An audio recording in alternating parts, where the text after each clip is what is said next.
कोटा के railway station road पर bike से जा रहे सोनू को जरा भी अंदाजा नहीं था कि इसी गड्ढे में मौत उसका इंतजार कर रही है। गड्ढे में गिरने से एक बार तो वो जिंदा भी बच सकता था, लेकिन इसी गड्ढे में खुले बिजली के तार और उसमें दौड़ने वाले करंट ने पल भर में सोनू की सांसें बंद कर दी। जिले के स्टेशन रोड का यह इलाका मंत्री शांति धारीवाल का विधानसभा क्षेत्र है, लेकिन सड़क बनाने और विकास के नाम पर की गई इतनी बड़ी लापरवाही ने एक मासूम को मौत दे दी। सोनू से पहले इसी गड्ढे में कई वाहन गिर चुके हैं, लेकिन न तो इस गड्ढे को बंद किया गया और न ही इसके आसपास बैरिकेड्स लगाए गए। जीप को जेसीबी मशीन से निकाला, उसके बाद एक कार गिर गई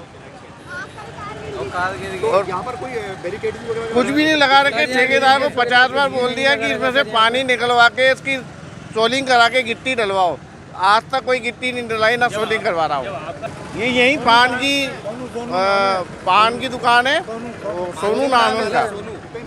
वो बच्चों को लेकर स्कूल से लेके घर छोड़ने जा रहे थे। देखिए पानी की बोतल और ये टॉफी है उसी की है। अब इस हादसे का ठीकरा कोई बिजली कंपनी पर फोड़ रहा है तो कोई सड़क बनाने वाले ठेकेदार को दोषी बता रहा है, लेकिन असल जिम्मेदारी किसकी थी ये सबको मालूम है। ये धारीवाल जी के विकास की भेंट आज शहर का 1 दर्जनों व्यक्ति चढ़ा है। कभी कुनाड़ी में हादसा होता है, कभी नयापुरा में हादसा होता है, कभी सकतपुरा में हादसा होता है, कभी काला तालाब में हादसा होता है और कभी भरे बाजार में सड़कों पर गड्ढे खोद रखे हैं। गड्ढे किसने खोदे? केडीएल की लापरवाही हो सकती है, लेकिन गड्ढा यूआईटी ने खोदा है, सड़क यूआईटी बना रही है या आरयूआईडीपी का काम हो रहा है, तो गड्ढा खोद कर मरने के लिए लोगों को छोड़ दो। मरे लोग डूबे, उसमें करंट आए। आज शहर का एक नौजवान काल के मुंह में चला गया, धारीवाल जी के विकास की भेंट चढ़ गया।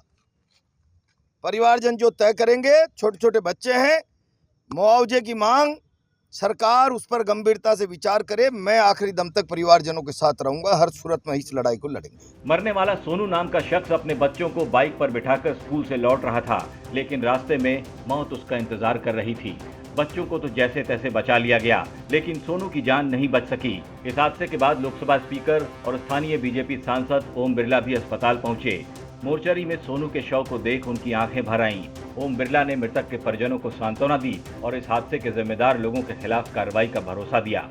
लेकिन जरा सोचिए, क्या ये महज एक हादसा था? इतनी बड़ी लापरवाही कोई कैसे कर सकता है? बारिश के मौसम में सड़क पर गड्ढे खोद दिए गए और उसमें बिजली के नंगे तार खुले छोड़ दिए गए। जरा सोचिए, किसी नेता या वीआईपी की गाड़ी इसी गड्ढे में गिरी होती और उसके साथ भी ऐसा ही हादसा हुआ होता तो अब तक प्रदेश की सरकार जमीन आसमान एक कर देती। लेकिन मरने वाला शख्स एक आम इंसान था, शायद इसीलिए सबने खामोशी की चादर ओढ़ रखी है। राजस्थान तक के लिए कोटा से संजय वर्मा की रिपोर्ट।